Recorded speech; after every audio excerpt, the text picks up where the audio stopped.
بالله من الشيطان الرجيم بسم الله الرحمن الرحيم الحمد لله والصلاة والسلام على سيدنا رسول الله وعلى آله وصحابته ومن اتبع هداه ربنا اغفر لنا ذنوبنا وإسرافنا في أمرنا وثبت أقدامنا وانصرنا على القوم الكافرين أما بعد فقال المصنف رحمه الله تعالى باب الجمعة جمعة نمازı peşinin ornuğa destilgen namaz.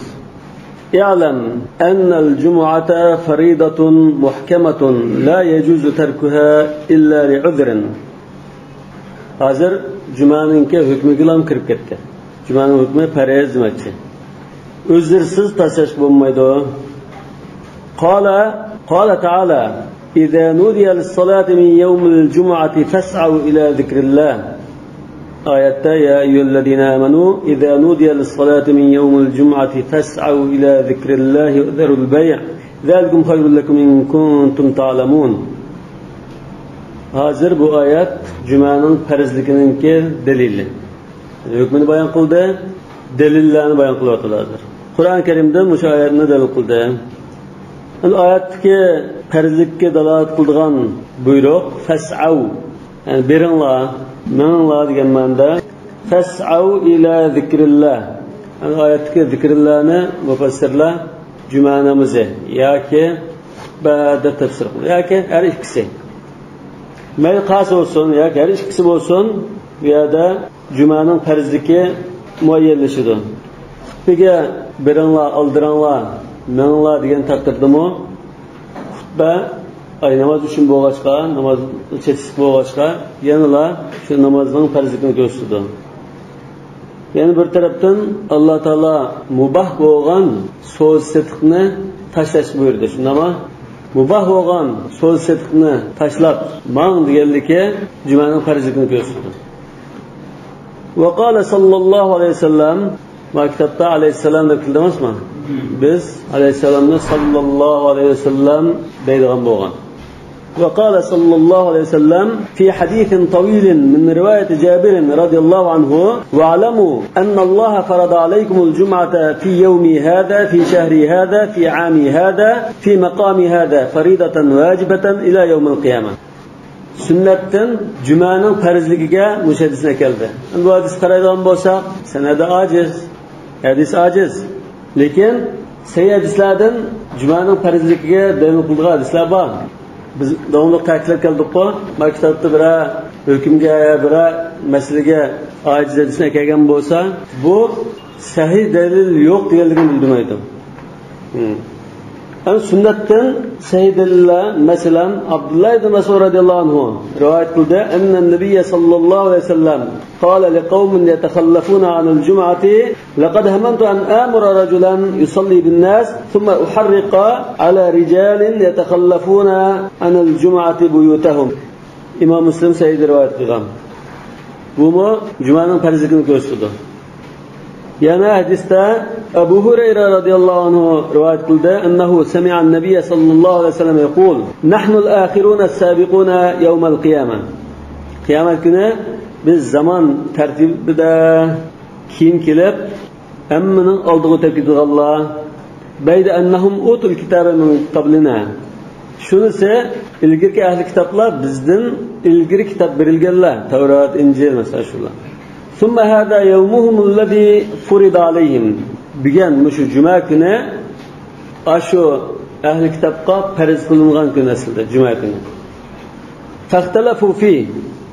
Bular şu cuma kunga udullaşni muyassar bo'lmay, talash tartib qilib, ixtiloflashdi. Fahadanalloh. Lekin Alloh bizni mushkunda alohida mushunda cuma qatorliq faoliyatlarni, ibodatlarni o'rindashni muyassar qildi. فالناس لنا فيه تبع. Şuna bütün halayık bizge şu cuma gündeki Allah'ın bir gününe tebriklaş ve ibadet kılışta bizge ergişidir. El Yahudu gadan. Yahudiler ertse yani bugünün ertse yani şembe günü onu tebriklaydı. Ve Nasara ba'da. Hristiyanlar yekşembe günü. Bu Sahih Buxori'ga hadis.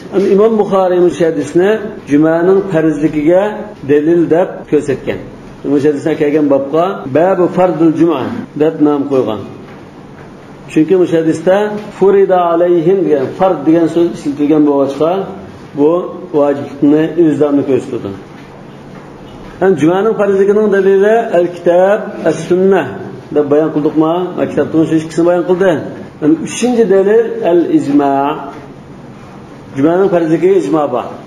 Imom Ibn Abdul Bar Tizkar degan kitobida ijmoni naql qilib, أجمع علماء الأمة على أن الجمعة فريضة على كل حر بالغ ذكر يدركه زوال الشمس في مصر من الأمصار وهو من أهل مصر غير مسافر. ينا إجماع نقل غلادن إمام ابن قدامة، إمام كاساني، أبو بكر ابن العربي، كونلادن إمام ابن المنذر، وكينكلادن إمام ابن عابدين قطر لقلابا. أما الآن Jumaning farzligiga yoki ash sifatdagi kishilarga juma farz deganda ijmo borligini naql qilgan. Undan keyin bizning jumaning farzligiga keltirgan dalillar al-kitob, as-sunnah, al-ijma'. Qala wa la tajibu illa 'ala al-ahrar al-asihha al-muqimin bil-amsar. Endi hozir jumaning qanday kishilarga farz bo'lganligini bayon qilyapti. Farz 5 namozda ayollarmi, masalan, pullarmi her bir mükellefke akıl balığı olsa farz geldi. Yani ma'nada al-asihha, al-muqimin, al-ahrar deb 3 xil qayd bor. Al-muqimin bil-amsar Mısır deganninki hukmi nadinaycha buni chekchegisini keyin ayirmoqchi bo'lib ayrim to'xtaldi. Lekin hozircha shaharlashgan joylarda o'tiraqlashgan kishilar deb turaylar. Qala sallallohu alayhi vasallam تجب الجمعة على كل مسلم إلا امرأة أو صبيا أو مملوكا. Cuma her bir Müslüman farz. Ayol kishi ya sabibalı yoki pul olib qolsa bunun sirtida dedi. Diqqat qilsanglar, mushahadismi Jumaning farzligining dalillarining birisi. Sunnatning kelgan dalillarining birisi. Tushunami? Bu hasan darajalik hadis. Yani dalilga yaraydi. Gerçi ravisi Tariq ibn Shihab Rasululloh sallallohu alayhi vasallamni ko'rgan, lekin Rasulullohning hadis anglamagan bo'lsa-mu, sahobalar qatorida sanalgan zot. Nima bu marfu deb qolsa, boshqa shavohidlar bilan, ya'ni sahih ya aqallisi hasan bo'ladi. Yo'q mursal deb qolsak, Rasulullohdan hadis anglamagan bir sahoba Rasululloh undan degan bo'lsa, mursal deb qolsak, bu mursal sahobiyalar yana hujjat hisoblanadi. Undan dalilga yaraydi. Va qala sallallohu alayhi vasallam arba'atun la jumu'ata alayhim al-'abd wal-marid wal-musafir wal-mar'a. Ana hadis mursal. İmam Muhammad ibn al-Hasan Shaybani al-Athar degan kitob rivoyat qilgan mursal, lekin boshqa shavohidlar bo'lgan ekan, yana dalilga yaraydi. Yani bu mazhabda mursal dalilga yaraydi. Bu mu Cuma'nın farzligining dalillari shu. وَلِأَنَّ الْعَبِيدَ مَشْغُولُونَ بِخِدْمَةِ الْمَوَالِي. Hamda aqli dalillarga yetkazdi. Yani mush kishilarga nima uchun Juma farz emas, istisno qilayotgan 4 turlik abashtirlik kishiga desa, chunki qullar xo'jayinlarning xizmati bilan mashg'ul. Wal mar'atu bi xidmati zawjiha. Ayol kishi erning xizmati bilan mashg'ul. وقد بينا العذر في ترك خروجها إلى الجماعات. Biz jamoat bilan namoz o'qish babida ayollarning jamoatga chiqishini makruh degan shunami? Makruh deb buning sababini bayon qilib o'tgan. Nima uchun makruh desa, fitna fasod yuzurib qilishidan ansiraymiz degan.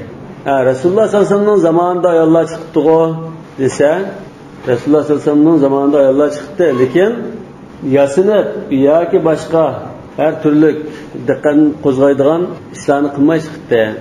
Shuna Hazrat Aisha radhiyallohu anha Sahih Buxoriydagi hadisida "Law adraka Rasululloh sallallohu alayhi vasallam ma ahdatha an-nisa'u lamana'ahunna kama muni'at nisa'u bani Isroil." Ya unda ishla bo'lmasa, masjidga chiqib namoz o'qisa, chataq yo'q. Qala wa amma al-marda yoki va ammal maridu falil ajzi. Kasal bo'lgan ekan, ojizlik holatida ma'zur. Vaqtalafu fil a'ma. Unda a'ma kishi bo'lib qolsa desa, imomlarimizning qarashlari o'xshash emas. قال أبو حنيفة رحمه الله لا تجب عليه أما كشجع جماعة فرز مسجدا. وقال كم صاحبان تجب إذا وجد قائدا يتلب أبرب قيدان كشي تبالسا واجب قلده لأنه يصير قادرا على السعي فصار كالضال. Çünkü yetenek adam bulup kalsa bu mağalaydı, bardaya baralaydı. Ondan ki yolda ezip kalan kişiye okşayız. Yolda ezip kalan kişi yolunu sorsa, manda mansın buldu dese, cahil baralığındakilen bir şey. Yani bunun delili kıyaslar. Velahu yani delilu Ebi Hanife rahimahullah ennehu acizun binefsihi kelmerid. Ama kişi keselge okşaşlan. Özü baraydısa baranmaydı. فَلَا يَسِيرُ قَادِرًا بِغَيْرِهِ. Başkanın yardımı ile baralığın olsa kadir ornuda emez. Özü baralsa ondan buldu. فَاِنَّ الْقَائِدَ قَدْ يَتْرُكُهُ فِي الطَّرِيقِ. Çünkü yeteklep mangan kişi, yetelep mangan kişi bunu yerime yol taşlap koyuşu mümkün. Ben manda ketipten, ben manda işim batıda başka yere ketip koyuşu mümkün. Elbette imamın karşı şu muvaffak. Çünkü ama kişimi min ehlil a'zar. Ayette şuların bir kata sanılgı.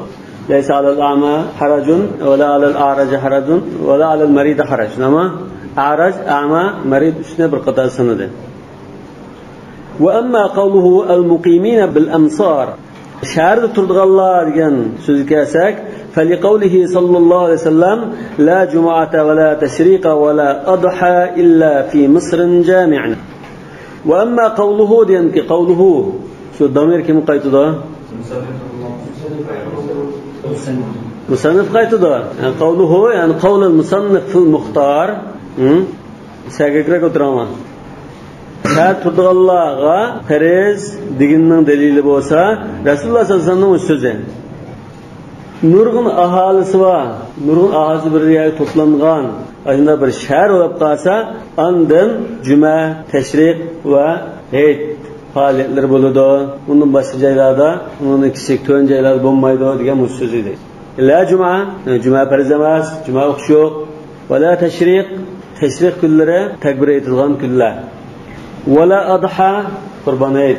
Muşunda faaliyetler ahalisi malın dereceye etken bir şehirleşken caylarda periz buludu, urunduldu demek için. Eğer bağlama özüre gidip koyalım. Kesinlikle başka şey yapıyoruz. Aldığında perizinden Abdullah'ın Mehdim Resulullah'ın dediğin buyruğundan elden altına icabet oluyor. Biz müşkilatta işkıl karışını bayan kıldık. Ahmet Orlusun ama kitapta bayan kılgan hadislerden Ekben İbn Malik radıyallahu anh'ın bu hadisine uyam bilan mas'alıqda sal aqdigan jayvatdan başqa baramaytdan uyam kelib ozuq başladığı. Şunu bayan qildik. Yana bir hadisni bayan qilib, oxirda o'yliqsi bo'lganligini tarjih qilganda kesildi. Yani ikki xil qarash bor shu. Hadisni ikki xil hadis keldi. Bir xil emas. Hani mushadis maktabda lam naqif alayhi marfu'an debdi. Yani Rasululloh sollallohu alayhi vasallamga isnodi bilan tutashgan holatda rivoyat qilinganligini topolmadik debdi. وأخرجه من قول علي رضي الله عنه عبد الرزاق ابن أبي شيبة بيهقي قتر لقلها إمام تحاوي ما رواية قيغان يعني Hazreti Ali'nin bu sözünü diğerlike senecatı sahih. Yani sahabenin sözü diğerlike sahih. Yani merfu alatta yüz kere bakmadı oldu. Ameliyatta merfu alatta İmam Ebu Yusuf rahimahullah El-Athar diyen kitabı da merfu rivayet qilgan. Tapamıqallıqqa yo'qligini bildirmaydi. İnna adamul vicdan la yadullu ala adamul vujud. Obdirat izlasa chiqdi. Lekin endi marfu'alat yo'q ekan. Marfu'alat kelmabdi. Mavquf kelibdi. Mavquf holati sahih ekan. Hazrat Ali shunda debdi. Mushunda masalalarda biz necha misolda o'tib ketdik-ku, mushunda masalalarda mala yudraku bir ra'y degandek masalalarda sahabenin sözleri hükmül merfu'da buldu. Yani Resulullah sallallahu aleyhi ve sellem bunu anlamasa, Resulullah ile bitipemse, bizden kallısından çıkarıp diyorduğun mesele emez. Tabi, müşün diğerlik resma, sahabe oğandı mı? Hulafa'l Erba'nın birisi. Hulafa'l Raşidin, Hazreti Ali. Lavandı kem, müşün delil bulardı. Kale, ve la tuqamu illa fil Mısr. Yani namazda şu şahit turatla ahalla okuydu dedi. Yani aç okuştu mu şu şahada, aç yuqurqa bilan chetishgan bu. لما روينا للحديث السابق إلا في مصر جامع دي أشياء ديسكاساسن أو مصلاه ياكي أشو شهر يا يزنين كي نمازگاه دا okuldu dedi. Namazgah neydi ibaret? Aslı şehir halkı namazını şu şehir mescidi okudu. Lekin eyt namazı olup kalsa ya ki kadar kanışkan ve cenaze namazı olup kalsa mesela uruşlarda vaba olup ketken vaba ya bir şu vakalı olsa kadar olup kalsa nurgun adam çıkın kılan bolsa mescitlerde emas şehrin sırtındaki tüzlenliklerde meydanlar ya kavrasallığa yakın joylardagi meydanlarda namaz okudu. Yani namazgah demiz ya ki eydgah. Eyd namazı okuduğun joy degan gap. Mescid emas u. Ya ki şu şehrinki namazgahlarda eydgahlarda okudu deydi. لأنه في حكمه namazgahlarda okuydu. Çünkü ay namazgah mı şu şehrin hükmünde ya ki şu şehirge tava joy. Yani şehirden başka o'rinlar çoğalsa bu şehirden başka o'rinlar odatda shariatda belgilangan hududlar ijro qilinmaydigan, qozimi yo'q, hokimi yo'q, shunda tul jaziraga o'xshash joylar bo'lgan ekan, bu yerda Eid namozi, juma o'qilmaydi demoqchi. Misrda Misrning cheksizligi qanday ayrimiz bu? Ya'ni qanday bir holat bo'lsa, biz Misr deymiz. Qanday bir holat bo'lsa, bu Misr emas. Buning fasili nima desak, qala ma law ijtama'a ahluhu fi akbar masajidihi lam yas'ahum. Yani bu mazhab ulemalari buni bekitishda har xil ijtihadni qilib boqqan. Şu joyning, şu yurtning aholisi, şu yurtdagi eng cho'ng bir jami masjidga yig'ilib qolsa, shu masjidga patmaydigan bo'lsa, shunchalik bir aholisi bo'lib qolsa, buni Misr deb ataymiz. Bundan hozirgi bizning o'lchamlarimizda bu Misr degan so'z albatta shahar, nahiya, kent, balki bir aholi ko'mitimi shu qoldi. Chunki shuning to'plashilar masjidga patmaydigan aholi bor. Burunqi vaqtda shunda yezilar, cho'l, sayliqlarda, bu yerda shunda aholilar joylashgan, az aholi turgan joylar bo'lg'achqa shunda ayirgan. Ruya dalgan Abu Yusuf rahimahulloh. Mush qarash Abu Yusufdan rivoyat qilindi deydi. Bu bir qarash. Qala Muhammad bin Shuja' al-Thalji, "Hada ahsanu ma qila fi." Mush Misrning mafhumini bekitishda eng yaxshi qarash shu deb Muhammad ibn Shuja' al-Thalji mushu qarashni tarjih qildi. Muhammad ibn Shuja' al-Thalji kim? Bu Hanifi mazhabidagi mashhur olimlardan. Al-Thalji al-Balkhi. Balx degan shahar, Afg'onistonniki Balx degan shahar. Daryoning maqatida Balx shahri bor, daryoning o'qitida Samarqand bor. Burun Samarqand, Balx, Shash, yani Toshkent va shunga o'xshash shaharlar islom ma'rif markazlari bo'lgan. Burun ulamo chiqqan. Balx degan shahardanmi nurg'un taliblar kelib, Iroq, Madina, Kufa shaharlarga kirib ilm tahsil qilgan Imom Abu Hanifadanmi ilm og'allari ko'p. Hatto hadis shunasiqmi tunilganlar ko'p. Mesela Abu Muti'in al-Balkhi kulakbar rivoyat qildi Abu Hanifa. Shun Balx degan shahar. Muhammad ibn Shuja' al-Thalji al-Balkhi Abu Abdullah. Bu İmam Abu Hanifa rahmetullahi alayhining shogirdi Al-Hasan ibn Ziyad al-Lu'lu'iyning shogirdi. Yani imomninki ikinci avlod shogirdi. O'z vaqtida Iroqning faqihi, fiqh va hadis shunoslik sohasida eng oldin o'rinda turgan olimlardandir. 266-yili vafot bo'lgan. Ibodatgo'y, taqvodor kishi bo'lib, asr namozida sajda qilgan holatda vafot etgan. Bu imomning Tashihul Athar, Kitabun Nawadir, Kitabul Mudaraba, Kitabur Radd alal Mushabbiha degandek asarlari bor. Taqvodorligidan qozilik mansibiga taklif qilingan chaqda rad qilgan. Yani İmam Abu Hanifa mı rad qildi-ku? İmam Abu Hanifa Abu Ja'far al-Mansur qozi bo'lasan desa, yaqdab shu yo'lda o'ldirilgan. Muhammad ibn Shuja' al-Thalji bu qozilikni rad qilgan. Qozilikqa taklif qilingan chaqda bu Balkhi debdi, "Innama yasluhu al-qada'u li ahadin thalatha, liman yaktasibu malan aw jahan aw dhikra." Qozilik degan 3 kishiga munosib. Birisi mol dunyoga erishadigan kishi, ikkinchisi yüz obro'y topadigan kishi, uchinchisi nom shuhrat qozonadigan kishi.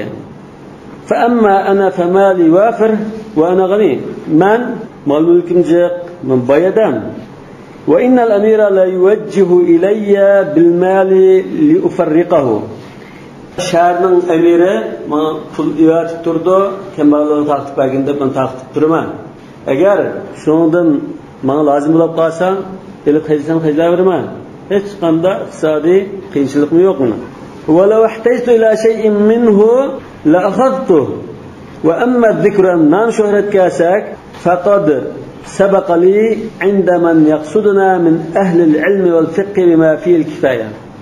Bizden ilim aldıgan, fiqh aldıgan, hadis ügündigan taliplar ve ehli ilimlerinin aldıda bizim nam şöhretimiz yeterli. Hem üstünüydü. Namıken hacılık mensibine ihtiyacım yok demek. Alimler qalilun min siyaril rical hayrun min kathiril fiqh deydi.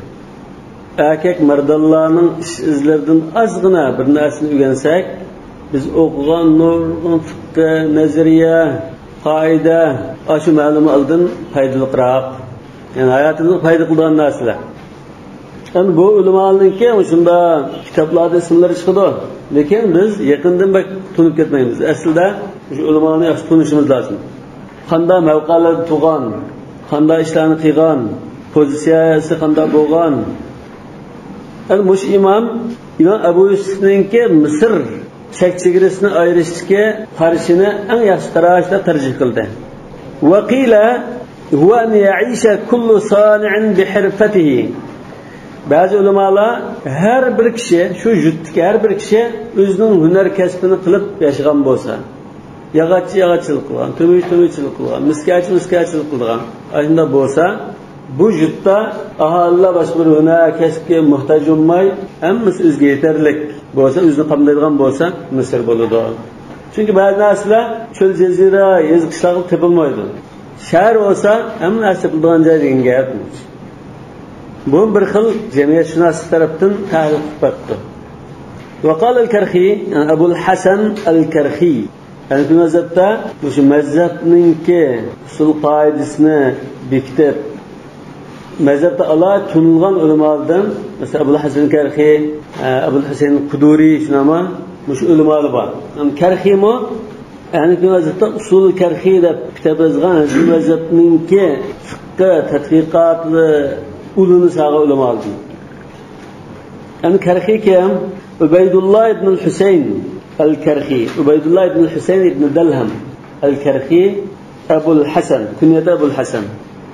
Öz zamanında, yani bu 340 yılda vefat oldu desek, yani Quduri'de ilgili, yani Quduri 428, 340 yıllarda vefat oldu desek, şu çağlarda Irak'taki yani bir mezhep 5'i bo'lgan. Yani İmam Abu Hanifa'nın şagirdlarining, ergashuvchilarining kattasi bo'lgan. Yani bir mezhepning 5'i. Bunun şagirdlaridan mesela Abu Bakr Ar-Razi, Al-Jassas, buna katta alim. Bu şu Karxining şagirdi. Endi Abu Ali Shashi, Toshkentlik Abu Ali Usul Shashi deb o'qiymiz-ku. Shuning muallifi, shuning shagirdi. Bu kishi nayt ibodatga davomli ro'za tutib, namoz o'qib turadigan, kana kathir sawm va salat, saburan alal faqr wal haja. Yo'qsillik namra qo'l ilkida bo'lmasa-mu, lekin sabrchanlik bilan boshqalar bilan so'rmay yashaydigan qanoatchan zotgan. Oxir hayotida falaj bo'lib, buning shogirdlari shu chaqdagi podshohga maktub yozgan. Ustozimiz bunda og'rib qoldi, yordam qilsalar. Degandikan bu shogirdlarning podshohga xat yozganligini, yani o'z vaqtidagi Sayfuddavla ibn Hamdonga xat yozganligidan voqif bo'lib, ustozi. Yani o'zi yozmaydi u xatni. Shogirdlar yozgandikan, qilib yig'lab ketdi. Yig'lab ketib dua etdi. Allohumma la taj'al rizqi illa min haythu awwadtani. Ey Allah, mening rizqimni asli berib ko'ngan yo'ldan berib tursa, boshqa yo'ldan bermaslar deb dua qilib, podshoh iratgan 10,000 tanga pul buning qo'liga kelib bo'lguncha o'lib qoldi. Yani shu pulni haydasam bo'ldi. فمات قبل أن يصل إليه صلة سيف الدولة وهي 10,000 درهم. 10,000 درهم degan hozir 100 ming koy 1 million degandek pullar sho'chadi. Yana bu olim qanaqlik ekan? Shogirdlardan qaysi biri qozilik mansabini tutib qolsa, butun munosabatni uzgan.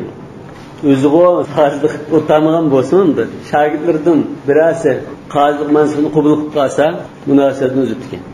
Hozir ulamolarimiz bo'lsa, o'qib, din uchun xizmat qilmay, tijorat bilan bo'lib, bunda o'tib ketgan bo'lsa, men rozi emasman, munosabatni uzdirgan. Shunga o'xshashim. İmam Karhi Mısır'ın çekçevisini ayırıp ma uqimat fihi al-hudud ve nafadat fihi al-ahkam yoki o nufidat fihi al-ahkam eğer cezalarga tartıldıgan cinayetçiler şeriat hükmü icra kılıngan bir o'rin bo'lib qolsa shuni Mısır deymiz. Yani buningda bir qozi, bir mufti, bir hakim degandek bunda odam bo'lsa, bu bir kent ya yezada shahar dazkirdo demakchi.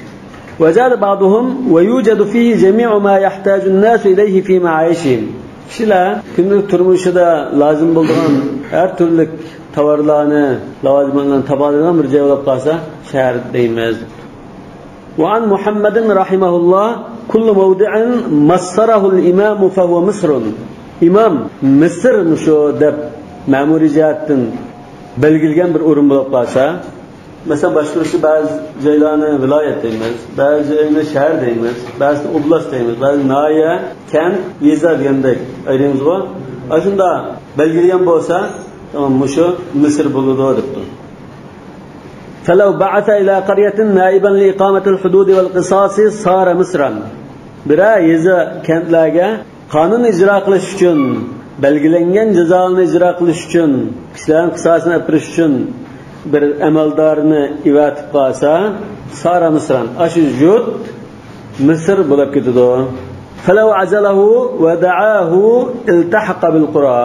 O'zining amaldorni amaldan qoldirib, mansabda ilotib yoki huzuriga chaqirib keliblam, ya'ni amaldorni qurib qo'yib qo'ysa, bu Misr doirasidan chiqib, juma o'qilmasin bo'lgan cho'l jazirlar qatoriga kirib ketadi.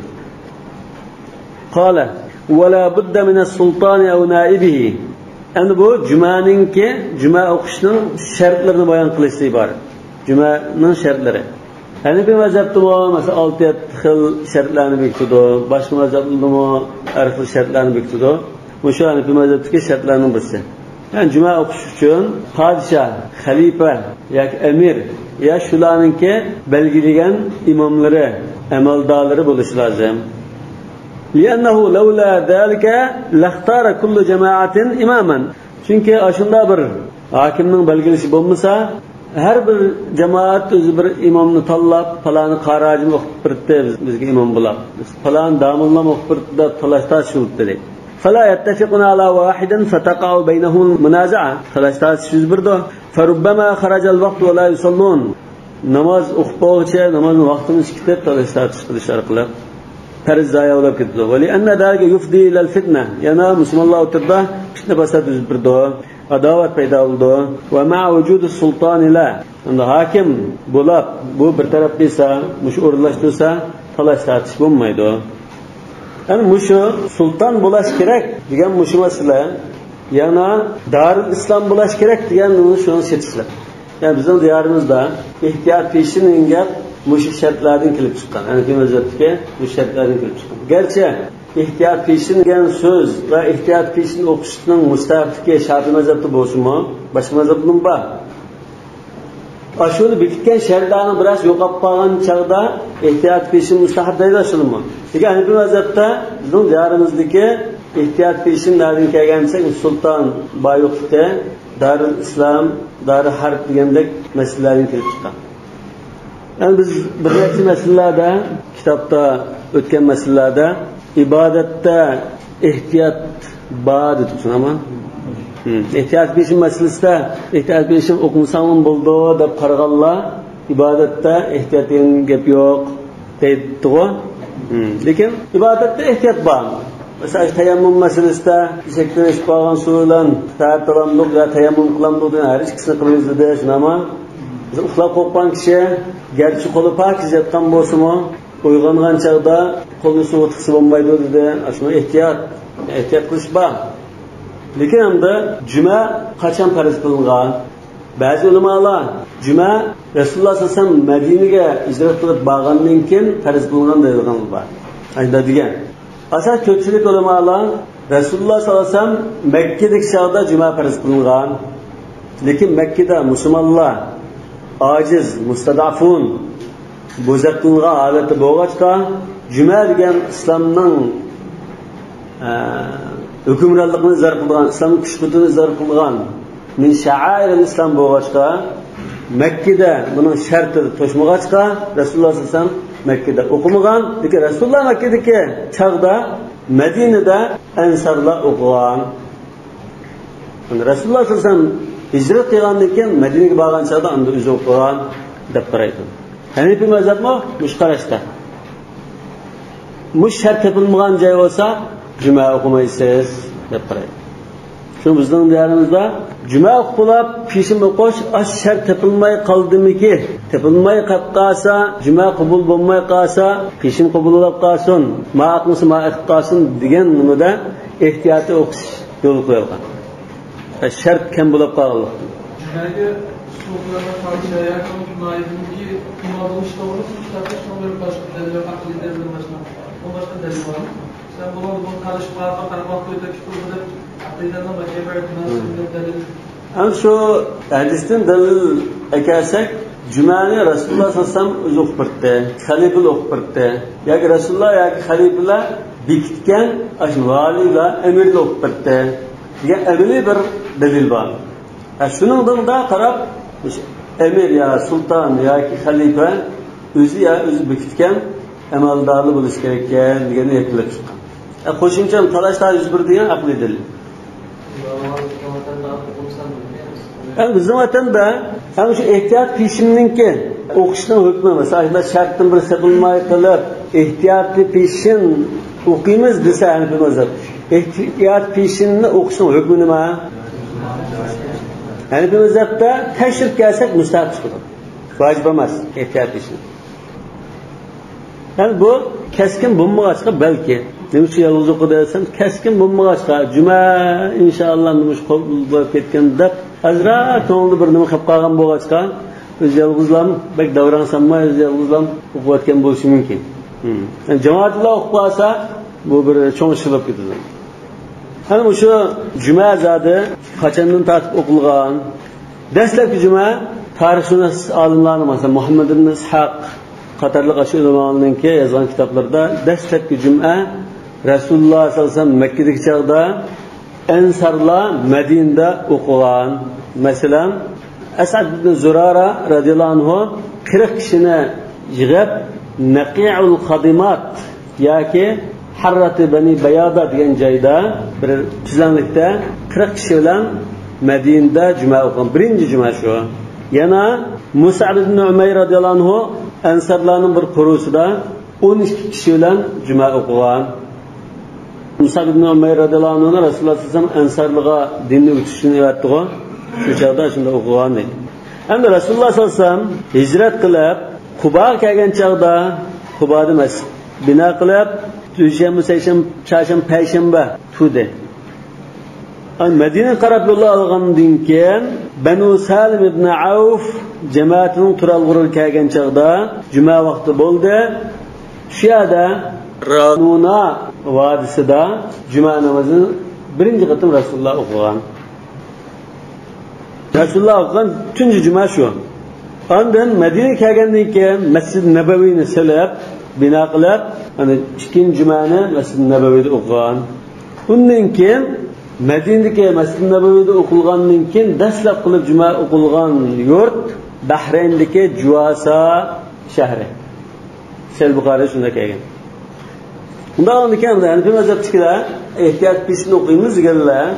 Rasululloh sollallohu alayhi vasallam Darul Harb bo'lgan Makkada juma o'qimagan va shu chaqda erkin azal yashayotgan Madinaga ansarlar o'qigan.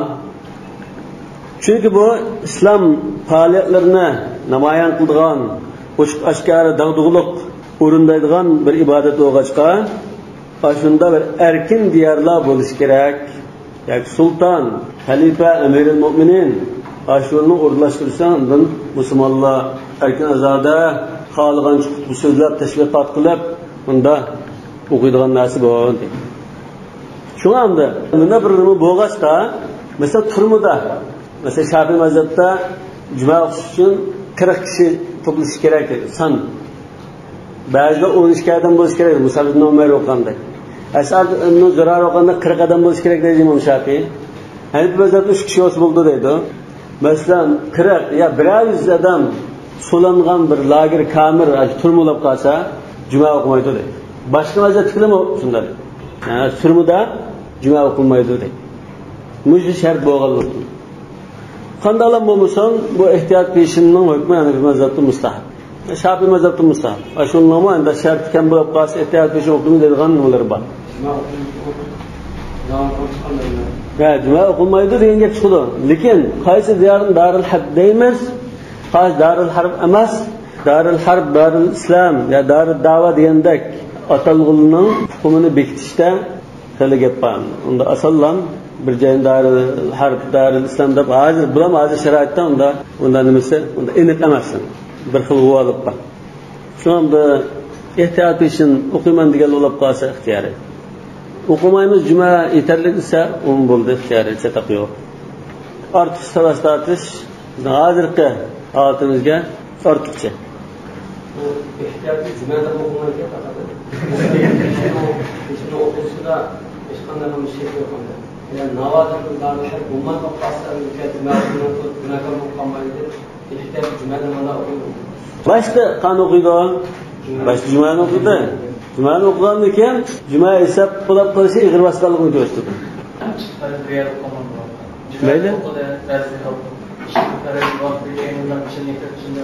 Farz lekin unda kishi tang farz bo'ldi degan e'tiqod o'qimagan ekan. Ma hesab qilmay qolsa, ma degan ekan. Xuddi eshakning ichib qo'ygan suvi bor, boshqa suvi yo'q holatda ham ta'tilib suvda ham tayammum qilgandek. Bizga nisbatan qaysidir degan qolmay qilish bor. Lekin aniq bir nima bo'lib qolsa, unda nima yo'q. Masala shunchalik ekan. Qala va vaqtuha vaqtu zuhr. Yani cumaning vaqti qachondan tartib kiradi degan masala.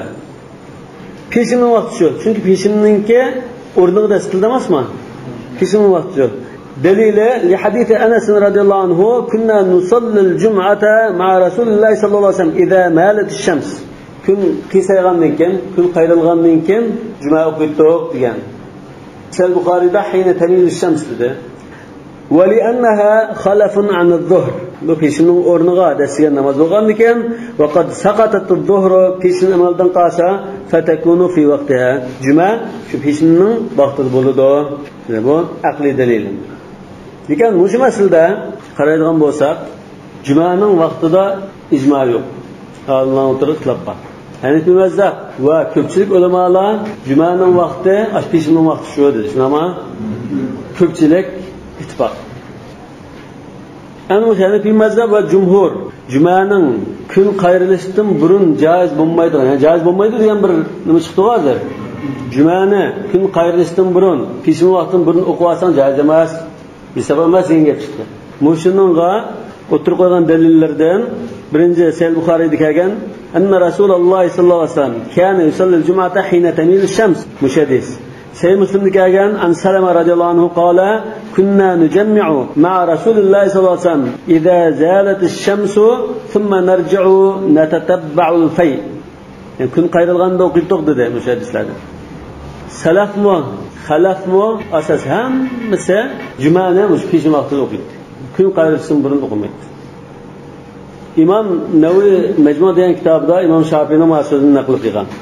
صلى النبي صلى الله عليه وسلم وأبو بكر وعمر وعثمان والأئمة بعدهم كل جمعة بعد الزوال رسول الله وراشد خليفة هم مثلا أندين كي إمام الله هم مثلا خليفة الله إمام الله هم مثلا جمالهم كاسة فيش وقت كريان لكن أقيتير يعني Hanbali مذهب كده ayrım qarashda oldu bu mesele. Hanbali mezhepte bir nesil qarash var. Bazı ulamaları 5-soatdan tartib o'qisa bo'ldi dedi. Ba'zi ulamolar 6-soatdan tartib o'qisa bo'ldi dedi. Hanbali mazhabniki mu'tamad qarashida hayit namozining vaqtini tartib o'qisa bo'ldi dedi.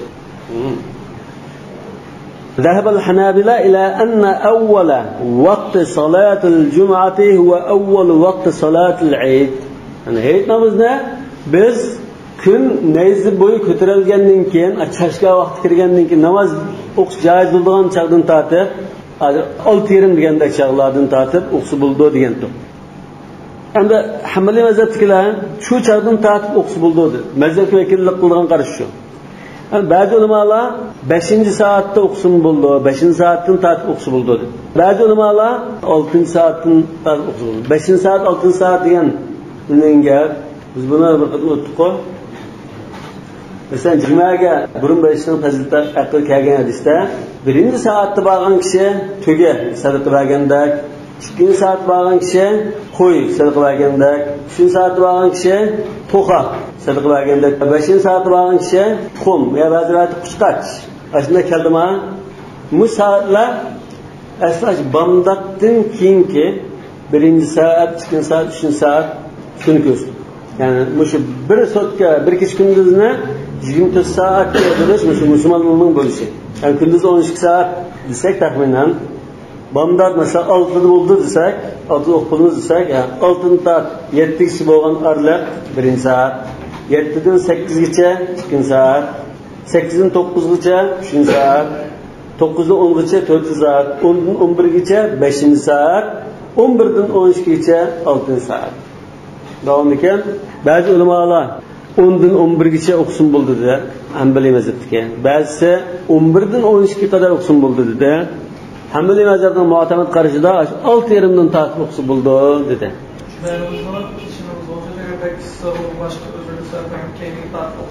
Bo'ldi. Yoz kunlarda emas.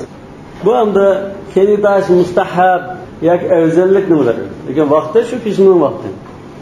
Endi Hanbali mazhabidagilar shu hayit namozining vaqtida o'qiydi deganlar hadislarda kun qayrilgandan keyin tizlam o'qiydi deb bir xil mubolag'a shaklida kelgan rivoyatlarga tayanib, masalan Jabir radhiyallohu anhu kan Rasululloh sallallohu alayhi vasallam yusallil jum'ata thumma nadhhabu ila jimalina fanurihuha hina tazul ash-shams.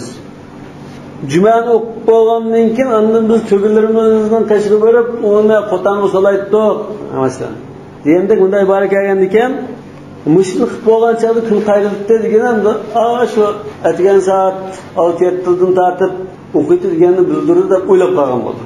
Amaliyotda bu hadislardan maqsad kun qayrilgandan keyin qachida vaqt kirgandan keyin dastlabki vaqtlarda o'qiydi.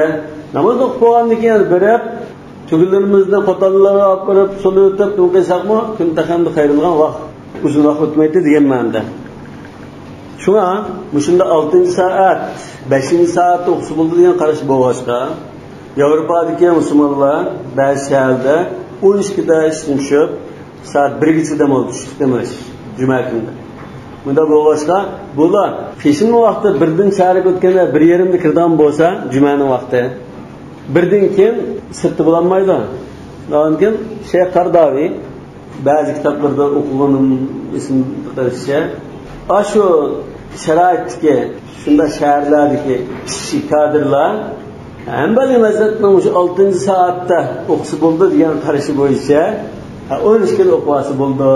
12 degan chaqlar aslida Hanafiy mazhabi boshqalarida namoz o'qish makruh bo'lgan chaqlar shu chaqda o'qisa bo'ldi deb bu fatvo bergan. Yani 12 ga ishdan tushgan bo'lsa, 12 ga charak o'tgan chaqda masjid jumani o'qilib, birga charak qavash masalan, birga ish qaytib kelib bo'lsa bo'ldi, endi bilan. Degan bu sayyidlarda Rasulullohning ish izlari, Xulafa Rashidning ish izlari va undan keyingi imomlar hammasiga islom ummati zodi bu jumani kun qayrilgandan keyin, peshin vaqti kirgandan keyin o'qib keldi shunami? Buni Hanbali mazhab turiblam 5-soat, 6-soat yoki hayit namozining vaqti deb turoldi. Nima hadislarga, sunnatga amal qilishda hozir Hanbali mazhab amal qildimi, Hanafiy mazhabmi? Hanafiy mazhab. Aqli deyish lozim. Yani shunda qaysi mazhabning sunnatga amal qilgan bo'lsa amal qil deymiz. Amal qilmay chiqib olgan bo'lsa Hanbali mazhabini amal qilmay deymiz. Ham yerda Hanafi mazhabning Sahih hadislar va xulafa Rashidin Rasululloh sallallohu alayhi vasallamning sunnatini ilk tutganligi buningda hech qanday shak yo'q. Shunda shu peshimni vaqtimizmi? Va vaqtuha vaqtu zuhr. Vaqtu zuhrni biz belgilab oldik-ku. Qala va la tajuzu illa bil xutbah. Jumaning ikkinchi sharti xutba o'qish. Liqawlihi ta'ala fas'au ila zikrillah va la yajibu as-sa'yu illa ila wajib. Allohning zikriga oldirab meninglar yoki beringlar deb buyruq qildimi? Endi berish vojib bo'ldi. Vojib bo'ldi deganimiz cho'qim barmoqchi bo'lgan ish vojib ekan deganni ko'rsatdi. Va Nabiy sallallohu alayhi vasallam lam yusalli al-jum'ata bidunha. Yani Rasululloh sallallohu alayhi vasallam bir qatimmo xutbasiz juma o'qib qo'ymagan. Yani bu al-muwadaba dalilul vujub. Bir qatimmo tashlab qo'ymagan. Tamam? Yani bir qatim tashlab ko'pincha davomlashgan bo'lsa bu sunnat. Bir qatim tashlaganlikka uning sizmi juma bo'ldi deganligini dalil bo'ldi. Bir qatim tashlamagan ekan xutbasiz juma bo'lmaydi deganligini ko'rsatdi. وقالت عائشة إنما قصرت الصلاة لمكان الخطبة. Hazreti Ayşe namoz asli 4 rakat peshimda bu 2 rakatga qoldirilib 2 rakatda shu xutba bo'lganlikdan qisqartirilgan. Yani ba'zan 2 rakatning o'rnida saydo demoqchi. Endi xutba 2 rakatning o'rnida turgan bo'lg'achqa ba'zi hadislarda man qala li akhihi ansit faqad lagar. Tamam? Yani xutba so'zlayotgan chog'da gap qilsa, zo'r gap bo'lsa, mana bu anda gap qilsa, shular mashg'ul bo'lib qolsa, xutba tanishmay lag'a deb, lag'u qildi degan ma'noda bo'lishi mumkin. Yani foydasiz bir ishni qilgan, behuda ish qilgan degan ma'noda, lekin to'g'riroq faqat lag'a degan jumasini bekor qilibdi degan. Yani lag'a degan lag'u. Yani ilg'a deymiz bu. Ilg'a degan oldin qoldirish. Ilg'a al-hajz bilan o'qay qilgan bo'lsa, uni o'zgartirib qo'yib oldin qoldirib. Ilg'a degan butunlay bekor qilib tishgan bo'ldi. Faqat lag'a, yani lag'al juma. Jumasi bekor qilib ketdi degan. Va alayhi al-ijma', yani xutbaning jumaning bir sharti ekanligi yoki xutbasiz juma bo'lmaydiganligiga ijmo' bor. Va hiya qabla as-salah. Jumaning xutbasi namozdan ilgari bo'ldi. Endi aytning xutbasi namozdan keyin bo'ldi. هكذا فعله صلى الله عليه وسلم والأئمة بعده إلى يومنا هذا. رسول الله صلى الله عليه وسلم شو جماعة خطبسنا جماعدن ilgari o'qigan xulafa Rashidin va undan keyingi imomlarni ta bugunga qadar jumadan ilgari o'qib kelgan. Vallohu a'lamu bis-savab. Subhanakallahumma bihamdik ashhadu an la ilaha illa ant astaghfiruka va atubu ilayk.